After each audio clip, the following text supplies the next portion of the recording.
오래전에 제가 인터넷에서 한 여자 목사님의 이제 간증을 우연히 보게 되었습니다. 그 목사님은 자기는 이제 여자 목사님이니까 서울의 한 교회 이제 부목사님으로 섬기고 계시고, 남편은 이제 또 사장님으로 회사를 또 섬기고 있는 그런 좀 보기 드문 그런 케이스죠. 근데 그 슬라에 딸이 하나가 있었는데 외동딸이죠. 그래서 이 딸을 어떻게든지 애지중지 길러서 근데 이 아이가 굉장히 똑똑했던 것 같아요. 그래서 이 아이가 미국 유학을 결심을 하고 유학길에 오르게 됩니다. 그래서 어릴 때부터 그 유학 생활을 하면서 또 거기에서도 이제 두각을 나타내 가지고 미국의 아주 유명한 사립대학교에 입학을 하게 됩니다. 근데 이제 문제는 뭐냐면 미국의 이제 유명한 사립대학은 학교도 유명하지만 수업료가 굉장히 비싸기로 또 유명합니다. 보통 많이 드는 게 아니에요. 그래서 이 목사님이 이 돈벌이 웬만큼 해가지고는 이게 감당이 안 되죠. 아무리 또 사업을 한다고 해도 이게 굉장히 잘 되기 전에는 뭐 그렇게 팍팍 밀어주기가 굉장히 어렵습니다. 어찌됐든 뭐 이 딸을 위해서 하나밖에 없는 딸이니까 딸이 졸업할 때까지 빚까지 내면서 어렵게 이 딸이 이제 미국의 명문 대학에 졸업을 하게 되었습니다. 자, 그리고 나서 이제 이 아이가 졸업을 하면서 엄마한테 이제 전화를 한 거예요. 엄마, 나 이제 학교를 졸업했으니까 머리도 식힐 겸 캄보디아에 한 선교사님이 계시는데 그곳에 가서 단기 선교를 좀 다녀오겠다. 한 3개월 정도면 될 테니까 그렇게 알고 계시라. 그래서 언제 갔다 와라. 이렇게 허락을 했어요. 그리고 이제 캄보디아로 가게 되었는데 이 캄보디아에서 나중에 이제 이 딸이 전화가 온 겁니다. 엄마, 내가 이곳에서 같이 선교사님을 도우면서 사역을 하다 보니까 아무래도 하나님이 나를 선교사로 부르신 것 같다. 이런 이야기를 하는 거예요. 예. 엄마가 그 이야기를 듣는데 자기도 목사님이지만 가슴이 너무 아프더라는 거예요. 난 부르려면 좀 일찍 좀 불러주시지. 왜 굳이 미국의 명문대학까지 다 나와가지고 집에 빚까지 져가면서 그걸 졸업하자마자 아이가 가더니 거기 선교사로 간다고 그러니까 얼마나 이게 좀 황당하고 또 마음도 아프고 그랬겠어요. 그러면서 이 아이가 이렇게 이야기를 하는 겁니다. 엄마 한번 기도해봐라. 나는 그렇게 응답을 받았으니까 엄마 한번 기도해봐라. 내가 말이 맞는지 틀리는지. 근데 이제 기도가 안 되더라는 거예요. 혹시라도 기도했다가 하나님께서 진짜로 자기에게도 응답을 해주시면은 나는 이제 꼼짝없이 보내야 되는데, 나도 이제 여자 목사님이니까 하나님이 선교사로 불러주셨다는데 안 보낼 수가 있겠어요? 그래서 기도가 안 되고 자꾸 원망이 되더라고요. 하나님 좀 제발 좀 내 마음을 좀 보채지 말고 좀 진작부터 불러주시던가. 왜 인제 와가지고 한 5년 전에만 좀 불렀어도 내가 이렇게까지 고민을 안 하는데 뭐 이러면서 투덜투덜대고 있었어요.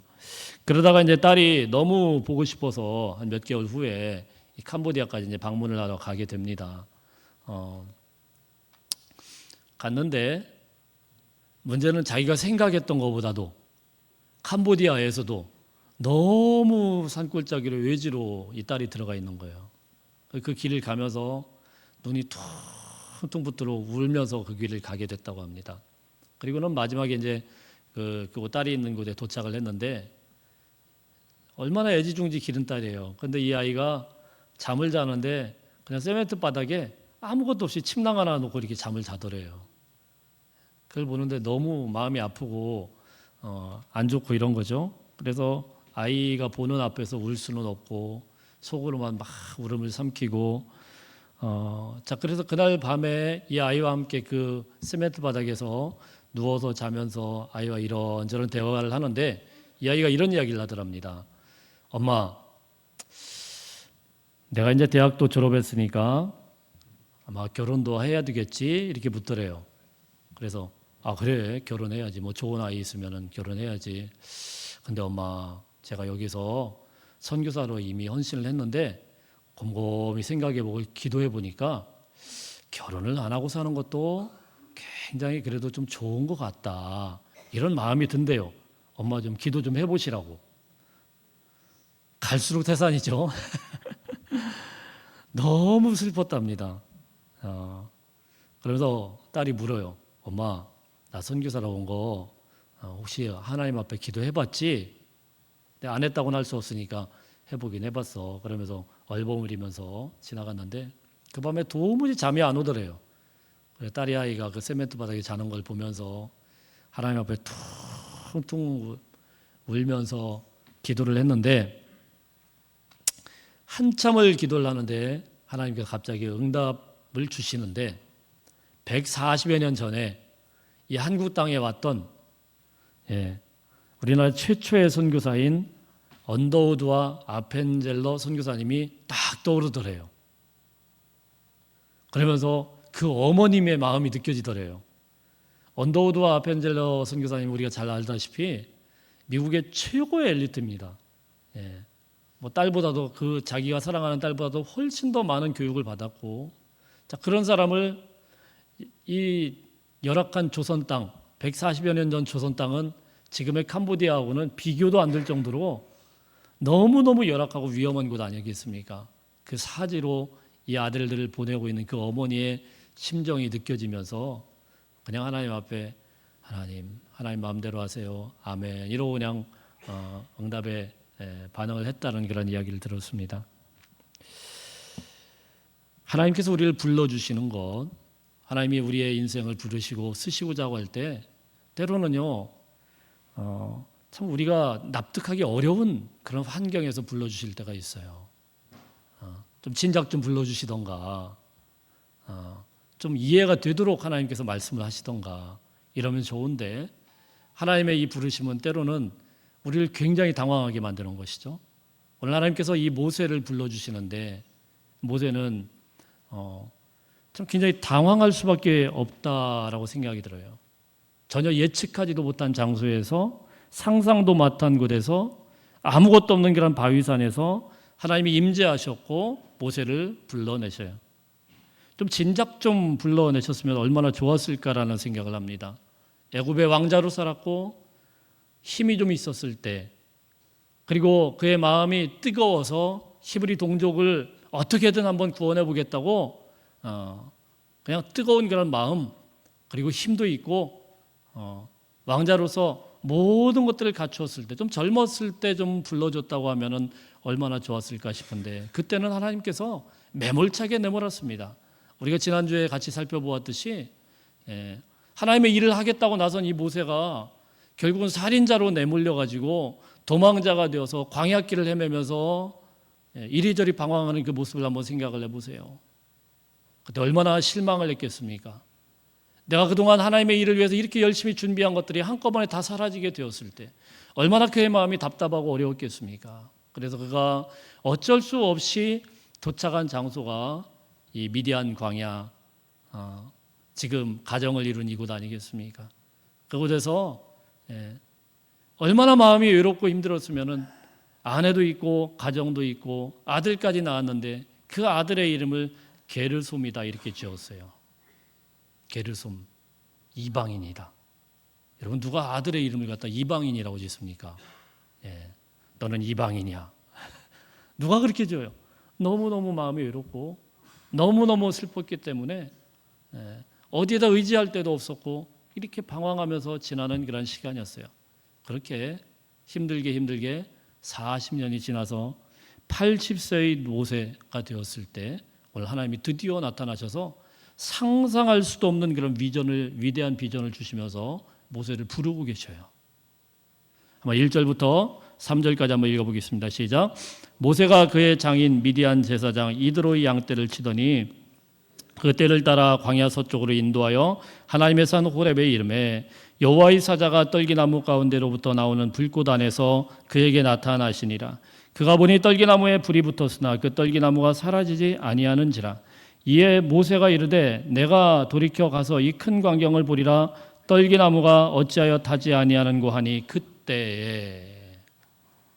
자, 모세를 부르시는 그런 구체적인 장면이 나오고 있는데 80세의 그런 늙은 목자입니다. 80세의 그런 노인이에요. 젊은 날 다 지나갔어요. 그 안타까운 마음, 그 외로운 마음으로 또 40년을 광야에서 생활했어요. 이제는 힘도 다 빠졌어요. 모세의 고백에 의하면은 그냥 지팡이 하나밖에 없습니다. 자기 가진 거는. 그리고 지금 양을 치고 있는데 양도 자기 거가 아니에요. 장인의 양을 치고 있는 그런 목자 모세. 그 모세를 하나님께서 부르신 거예요. 지금도 이스라엘 땅에 가면은 베두인족이라고 해서 이 유목을 하는 그런 목자들이 있습니다. 씻지를 못해가지고 새까매요. 양도 새까맣고 그 사람들도 새까맣고 떼꾸작물이 절절 흐르는 그런 사람들이 있어요. 이분들이 왜 그러냐면은 이 양떼를 이스라엘에서 기르려고 하면은 우리가 생각할 때 뭐 푸른 풀밭이 있는 걸로 이렇게 생각하지만은 거기는 그런 게 없습니다. 광야를 이리저리 풀을 찾아서 다녀야 돼요. 그 조금만 양떼를 가지고 가면은 양들이 풀만 만나면 그 뿌리까지 다 뜯어 먹으니까 한 3, 4년 정도는 아예 식물이라는 게 나오질 않는 그런 척박한 땅이에요. 모세가 이리저리 양떼를 가지고 움직이다가 시내산까지 가게 된 거예요. 이 호렙산까지 올라가게 된 거예요. 그 척박한 바위산 그곳에 올라가면서 양떼를 먹이기 위해서 그렇게 헤매고 있는 그 순간에 하나님께서 아주 이상한 장면 가운데 나타나신 것입니다. 멀리 나무에 불이 붙었어요. 여러분, 이 불이 붙은 게 이상한 게 아니죠. 광야에서 그 뜨거운 태양 가운데서 이 나무에 불이 붙는 건 아주 흔한 일이었습니다. 나무에게도 아무런 영양분이 없어요. 빼짝 말라 있어요. 살아있는 것 같지만 다 죽은 나무예요. 그 뜨거운 태양 가운데 불 붙는 거는 뭐 자주 봤는데 가만 보니까 불이 활활 타는데 나무는 안 타. 연기가 없어. 모세가 너무 신기하죠. 갔어요. 가서 이 이상한 장면을 통하여서 하나님께서 모세를 불러주시는데 오늘 그 내용을 같이 살펴보면서 하나님께서 우리 인생도 부르고 계신다고 하는데 우리 인생도 하나님께서 불러내셨다고 하는데 우리를 향하신 하나님의 소명과 부르심은 무엇인지를 함께 살펴보면서 은혜를 나누기를 원합니다. 첫 번째로 하나님께서 우리를 불러주시는 장면, 첫 번째는 이걸 소명이라고 하는데요, 부르심이라고 하는데 하나님은 여러분들을 모두 다 불러주셨다라는 사실을 믿으시길 바랍니다. 아멘. 모두 다 불러주셨어요. 소명, 하나님이 부르셨다라는 거. 교회를 다니다 보면은 우리가 생소한 단어들을 가끔 만나는데 바로 이것 중에 하나가 소명이죠. 소명. 하나님이 우리를 소명하셨다, 불러내셨다, 부르셨다. 이스라엘 백성들을 인도하기 위해서 약속의 땅으로 이끌 지도자로 모세를 불러내셨어요. 그런 하나님께서 성경 곳곳에서 사람들을 선택하시고 그때마다 시대마다 하나님의 위대한 사람들로 불러내시는데 아브라함을 불러내시고 사무엘을 부르시고 다윗을 부르시고 사도 바울을 부르시고 이렇게 하나님께서는 사람들을 불러서 하나님의 일을 하도록 하신다라는 것이죠. 그리고 우리는 이런 이야기를 가만히 듣다 보면 이런 소명이라는 말, 하나님이 불러주셨다라는 것은 이 시대에도 목사님들이나 선교사님들이나 뭐 이런 분들에게만 그냥 해당되는 말이고 나하고는 좀 별 상관이 없는 거 아닌가 이렇게 생각하실 수 있을 것 같아요. 그렇죠? 별 뭐 내가 무슨 뭐 하나님 앞에 부름을 받아 그냥 주시는 대로 일 잘하고 예배만 잘 드리면 되는 거지. 그러면 나의 의무는 다 끝나는 거지. 자, 그럴까봐 성경에서 이렇게 말씀을 합니다. 베드로전서 2장 9절이죠. 베드로전서 2장 9절 한번 읽어보겠습니다. 시작. 그러나 너희는 택하신 족속이요 왕 같은 제사장들이요 거룩한 백성이요 그의 소유가 된 백성이니 이는 너희를 어두운 데서 불러내어 그의 기이한 빛에 들어가게 하신 이의 아름다운 덕을 선포하게 하려 하심이라. 할렐루야. 자, 여기에 뭐라고 되어 있어요? 너희는 이라고 있어요. 너희, 이 말은 우리 모두가 다 포함된 거예요. 목사님하고 선교사님뿐만이 아니고 여러분들 모두 다 예수 안에서 예수를 믿기로 작정하고 교회에 출석하고 예배를 드리는 모두 다 해당되는 거예요. 너희를 불러내셨다. 너희는 거룩한 나라이고 제사장이고 그의 소유된 백성인데 무엇을 위해서요? 나의 기이한 빛에 들어가게 하신 이의 아름다운 덕을 선포하게 하려 하심이라. 되게 어렵게 되어 있는데 한마디로 하나님의 일을 위해서 일 시켜 먹으려고 하나님께서 일 시키려고 우리를 부르셨다라는 거예요. 아니 도대체 하나님 무슨 일을 우리한테 시킬 게 있나? 예. 우리 옆 사람에게 먼저 인사하겠습니다. 당신을 하나님이 불러주셨습니다. 예. 다시 한번 인사하겠습니다. 당신은 하나님의 사람입니다. 예. 한 번만 더요. 인상 빡 쓰면서 당신은 하나님의 일을 해야 됩니다.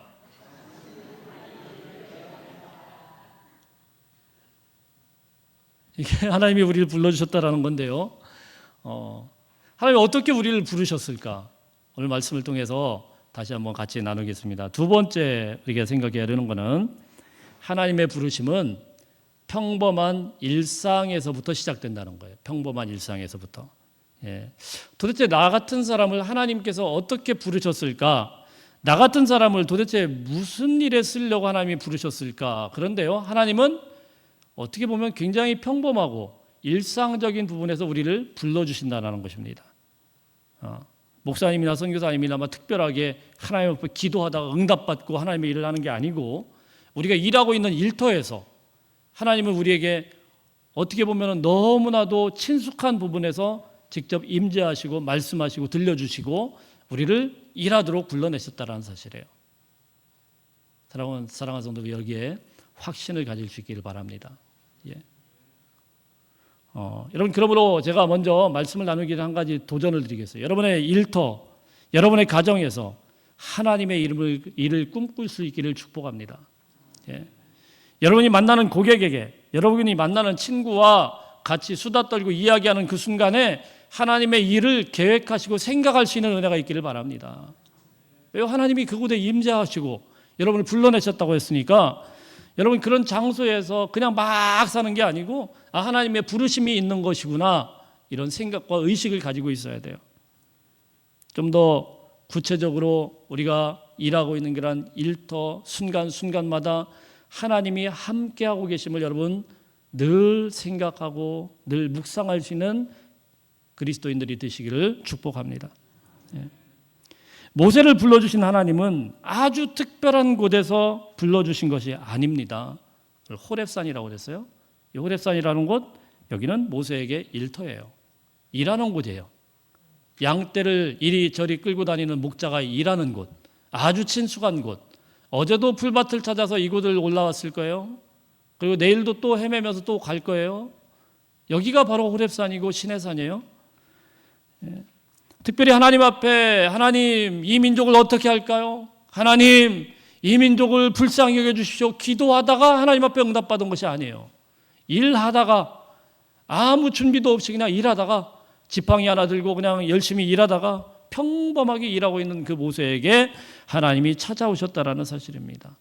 사랑하는 성도 여러분, 사실은 성경을 읽다 보면은 하나님께서 우리 인생 가운데 쑥 들어오셔서 우리를 불러내시는 그런 순간을 보면 대부분 하나님의 임재의 경험은 특별한 경험이 아닙니다.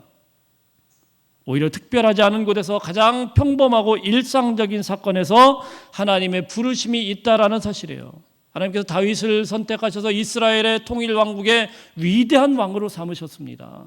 그런데 다윗을 부르시는 그 현장은 보면은요, 이미 준비된 게 아니야 하나도 없어요.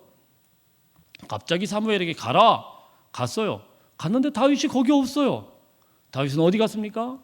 집에서도 거의 왕따처럼 아들이 있는 둥 마는 둥 밖에다 내몰았어요. 거기 양떼를 지키고 있었어요.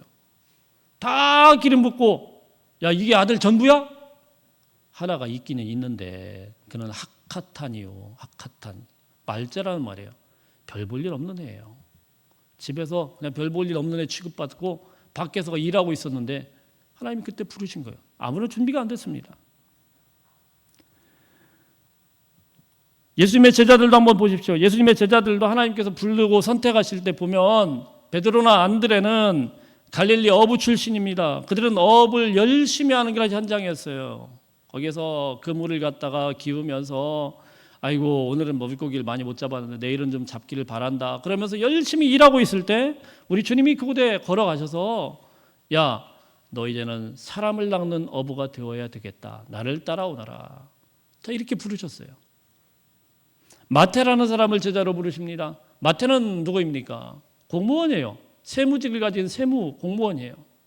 공무원으로서 열심히 직장에서 일하고 있을 때 우리 주님이 쓱 찾아오십니다. 마태야, 너 나를 따라와야 되겠다.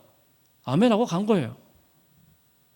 심지어 여러분, 주님께서 사도 바울을 부르실 때 어떻게 부르십니까? 바울은 더 놀랍고 주목할 만한 사건이 있게 되는데, 그는 이게 하나님의 일이구나, 하나님의 일인 줄 알고 열심을 내어서 주님의 몸된 교회를 핍박하기 위해서 멀리 다메섹까지 공문서를 들고 살기 등등하여서 가는 그 바울, 하나님께서 만나주시면서 사울아 사울아, 왜 너는 나를 핍박하느냐? 주님, 제가 주님을 언제 핍박했습니까? 나는 네가 핍박하고 있는 예수다.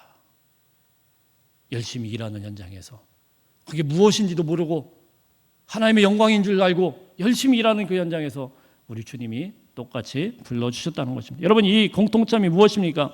하나님의 부르심은 우리에게 뭔가 특별한 경험이 아니고 우리의 일터에서 일상적으로 나타나고 있다라는 사실입니다. 그러므로 여러분이 일하는 일터가, 여러분이 일하는 그 장소가 하나님이 가장 주목하여 보시는, 하나님이 가장 밀접하게 계시는 하나님이 계신 자리임을 믿으시길 바랍니다. 여러분이 하시는 그런 소중한 일들이 하나님께서 여러분에게 맡겨주신 소명의 자리임을 다시 한번 믿음으로 받아들여야만 되는 거예요. 아, 목사님, 제가 하는 일이 무슨 하나님의 일이에요? 하나님께서 그렇게 불러주셔요. 주문진이라는 이 동네는 아주 특수한 동네 아니겠어요? 어업으로 그래도 물고기가 좀 많이 나야 경제도 좀 돌아가고, 자, 그래서 우리는 맨날 바다를 통해서 움직여요. 여러분, 이 바다에서 물고기를 잡는 그 순간, 그 물고기를 손질하고 판매하는 그 순간, 그때 하나님께서 여러분에게 찾아오심을 믿으시길 바랍니다. 여러분을 향한 소명이 바로 그 자리에 있어요. 그 소명의 자리는 다른 곳이 아니고 일상의 자리라는 것입니다. 세 번째입니다. 자, 이 일상의 자리를 조금 더 들여다보면은 그 자리는 무엇이냐면은 우리의 눈물이 머물러 있는 곳입니다. 우리의 눈물이 머물러 있는 곳. 여러분, 이 소명이라는 것, 우리 삶의 일상의 부분에 있어서 그냥 일상이 아니고 눈물과 애환이 있는 그런 장소였다라는 거예요. 아픔이 있는 곳이에요. 하나님께서 모세를 부르시기 위해 찾아오셨는데 모세를 왜 굳이 거친 산 시내산에서 만나주셨을까요?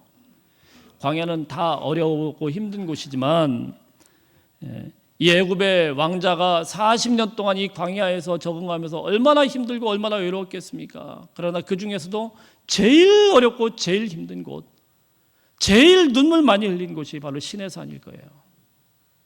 너무너무 힘들고 고되었어요. 몸이 고되어서 힘들고 외로워서 힘들고 양떼를 이리저리 찾아다니면서 말 안 듣는 양떼 때문에, 그것 때문에 힘들고,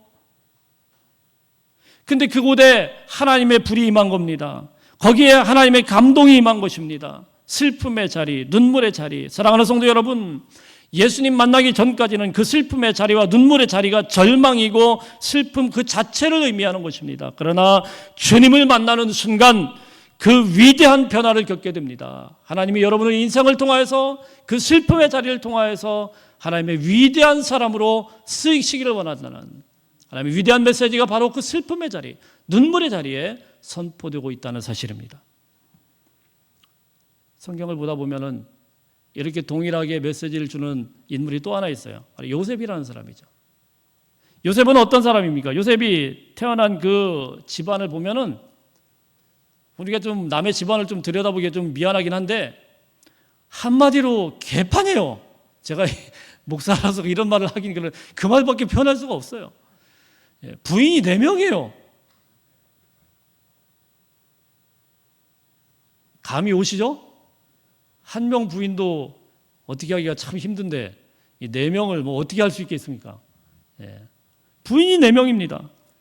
한 아버지의 엄마 넷. 거기에서 또 경쟁하듯이 아들들을 낳았어요.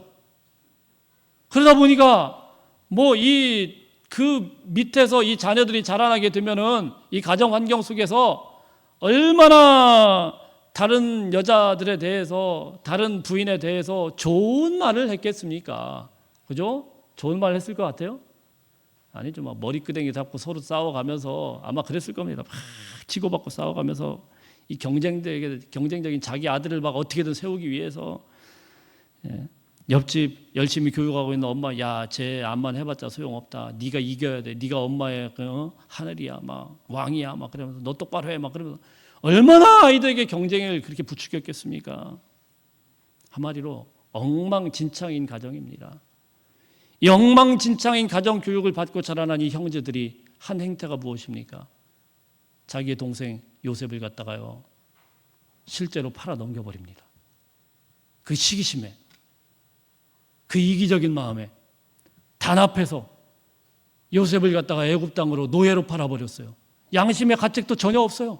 아버지 앞에서 슬슬 거짓말하면서 짐승을 하나 잡아놓고는 이게 요셉이 죽은 거라고. 아니, 세상에 이런 아들들이 어디 있어요? 엉망진창인 가정에서 요셉이 자라났어요. 그 원한과 그 슬픔 얼마나 우리가 억울했겠습니까? 애굽 땅에서 팔려온 요셉이 그 머나먼 땅에서 그 외로움 가운데서 얼마나 눈물을 흘리면서 얼마나 괴로워하면서 그 땅을 살아냈겠어요? 잊어버릴래도 잊어버릴 수 없는 그런 가족들, 그냥 찢겨버릴 수 없는 그런 원한 같은 그런 가족들. 그런데 사랑하는 성도 여러분, 우리는 그 결론을 너무 잘 알고 있어요. 주님께서 이 요셉을 그 가정에 보내신 것은 그토록 진저리 치고 싶을 정도로 잊어버리고 싶은 그 가정을 구원해내기 위한 하나님의 계획이었다라는 것입니다. 생각만 하면 분통이 터지고 그 형제를 생각만 해보면 그 형제에 대해서 얼마나 미흡겠습니까? 그런데 하나님께서 그 무너진 가정 가운데 환경을 탓하고 절망하고 무너지라고 요셉을 보낸 것이 아니고 그 가정을 통하여서 하나님이 하고 싶은 일이 있으셔서 하나님의 그 위대한 원대한 꿈을 이루시기 위한 통로로서 요셉을 사용하셨다는 사실입니다. 그 엉망진창인 그 가정, 그 가운데서 나오는 정말 말도 안 되는 그런 형제들, 그 형제들이 마침내 주님의 아름다운 꿈을 이룬 12지파의 대표가 되게 하기 위하여서 하나님께서는 요셉을 그 가정에 보내신 거예요. 여러분의 눈물의 자리가, 여러분의 통한과 비통한 그 자리가 하나님이 불러내신 그런 소명의 자리임을 믿으시길 바랍니다. 저는 어릴 때 지금으로서는 상상을 못하는 그런 어린 시절이 있었습니다. 부끄러운 시절인데 아주 열등감으로 그냥 완전히 바닥을 칠 때가 있었어요. 다른 게 아니고 저희 아버님이 이제 목회를 하시는데 하필이면 참 어려운 동네만 가셔요. 하루에 차가 2대 다니는 버스만 뭐 그런 데를 가셔가지고 정말 산골 들어가셔서 거기서 목회를 하시는데 아버님이 이제 목회를 하시다 보니까 저는 이제 어린 마음에 그런 모습이 참 죄송합니다만은 그런 모습이 이렇게 좋게 보여지는 게 아니고 굉장히 상처가 됐는데 아버님은 그래도 대학원까지 나오신 분인데 왜 저렇게 성도님들한테 굽신굽신을 해야 하는지 이해가 잘 안 됐어요. 아무리 봐도 내가 아무리 어린 나이로 봐도 이거는 아버님이 잘못한 게 아니고 성도님이 막 윽박지르는 것 같은데 왜 코앞에서 그냥 굽신굽신 하는지. 그래서 또 밖에 나가서 또 제가 또 행동을 또 잘못하면은 곧바로 또 목사들이 뭐 어쩌다 막 이렇게 되니까 또 그것도 눈치를 보면서 막 땅이나 쳐다보고 이러고 다녀야 되고 뭐 예배 또 잘못 드리면 또 막 바로 이제 벼락같이 오는. 그러니까 제가 얼마나 원망을 하면서 사는지 몰라요. 하나님 왜 나를 목사 아들로 이렇게 태어나게 만들어 가지고 아니 내가 왜 이렇게 이런 고난을 당해야 되냐고 너무 힘들었어요. 그래서 그때 내가 다른 거는 돼도 절대로 목사는 안 되겠다고. 절대로 나는 목사는 다른 거는 다 뭐든지 괜찮다. 장래 희망에 목사님만은 안 되겠다. 그렇게 결심을 했어요. 근데 이 자리에 와 있잖아요, 그렇죠? 근데 이 열등감이 최고봉을 이뤘을 때가 있습니다. 그게 언제냐면은 중학교 1학년 때 저희 세대까지 이제 그 뭘 입었냐면 교복 있죠. 옛날 까만 교복. 그게 모자도 있고 가방도 있고 까만한 거. 자, 그거를 이제 입고 1학년을 입학을 했는데 2학년이 딱 되니까 교복 자율화가 됐어요. 그런데 저희 집안이 형편이 그렇게 넉넉지가 못한 거예요. 교복 자율화가 됐으니까 엄마가 이쪽 저쪽에서 시장에서 이런 거 저런 거 사왔는데 옷까지는 괜찮았습니다. 근데 문제는 신발이었어요. 신발. 그때 이제 교복 자율화가 되면서 소위 메이커들이 이제 막 나오기 시작합니다. 그럼 나이키, 뭐 아디다스, 그때 뭐 슈퍼 카미츠 뭐 이런 것도 있었어요. 자, 이런 것들이 신발이 막 나와요. 근데 엄마가 시장에 가셔가지고 뭔 신발을 하나 사왔는데 이 신발을 열심히 신고 이제 다니는데 이게 잘 버텨줬으면 괜찮은데 몇 개월 만에 밑창이 다 떨어져 버린 겁니다. 너무 이상한 걸 사온 거예요. 그래서 어머님이 큰 결심을 하시고 시장에서 뭔가를 사오셨어요. 그래서 딱 봤더니 이야, 나이키예요. 이야, 신난다. 그래서 신고는 열심히 갔습니다. 그래서 진짜 나이키 있는 애 옆에 딱 섰어요. 나이키가 아니고요, 나이스였어요. 나이스. 그리고 나이키는 이렇게 뒤에가 이렇게 슉하고 아주 날렵하게 됐잖아요. 쓱 가다 아주 뭉텅그려 있어요. 얼마나 창피하든지. 그다음부터는 저는 더 고개를 숙이고 다니는 거예요. 아이고, 주님, 왜 나를 이런 곳에다가, 왜 이런 가정에 나를 보내셔가지고 이렇게 어렵게 만듭니까? 왜 내 인생이 이렇게 힘듭니까?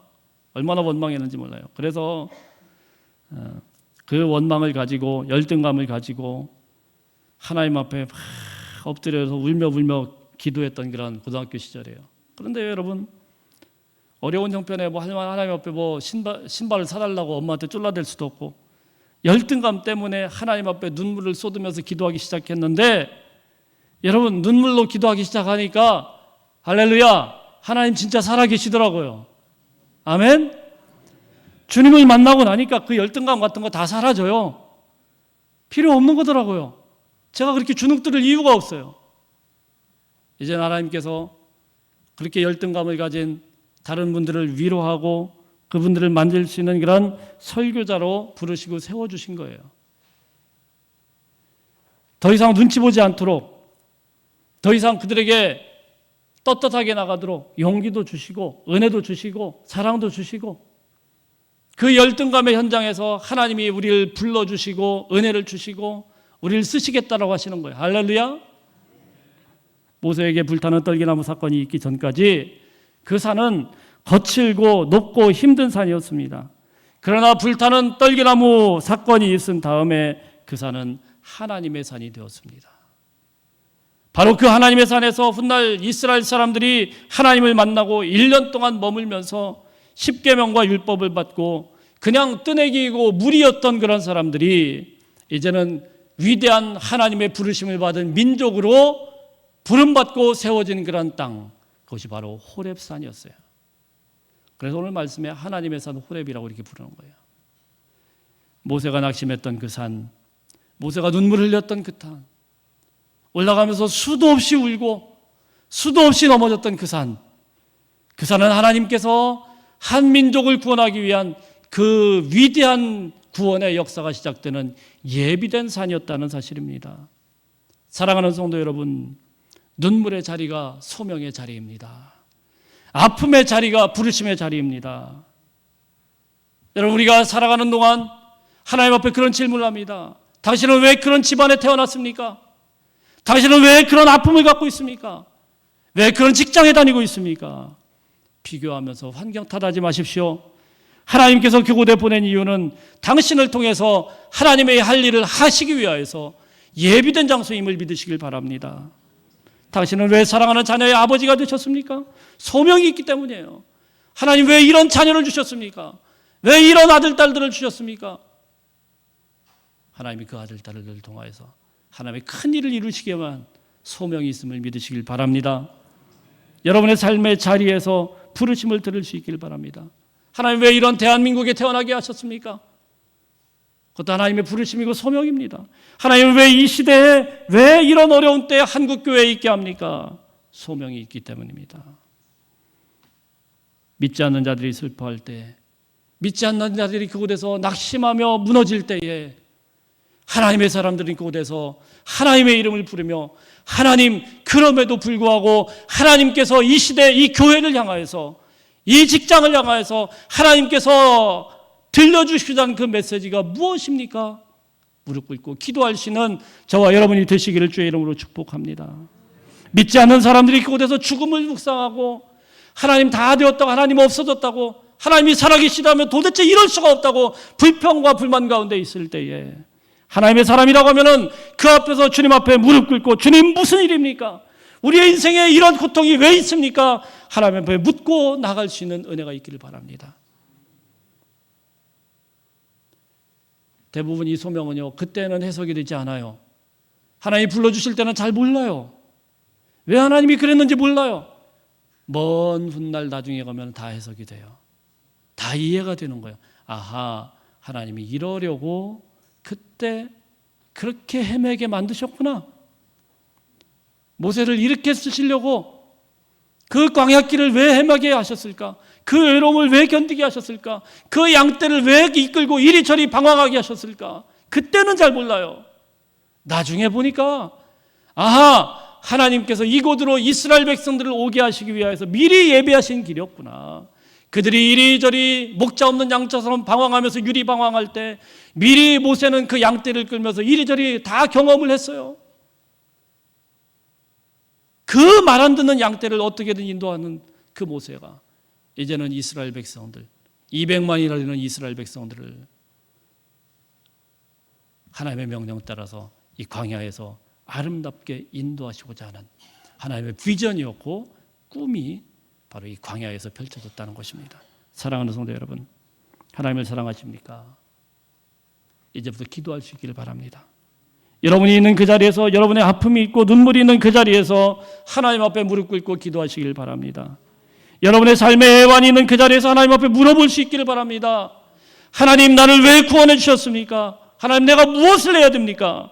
나를 왜 이 자리에 세운 것입니까? 하나님 앞에 기도하면은요, 하나님 틀림없이 만나주세요. 사랑하는 여러분, 여러분의 자녀들 정말 사랑하십니까? 그럼 이 자녀들을 위해서 눈물로 기도할 수 있는 어머니, 아버지들, 또 할머니, 할아버지 되시기를 축복합니다. 그리고 이렇게 물으십시오. 하나님, 이 자녀를 하나님께서 왜 보내셨어요?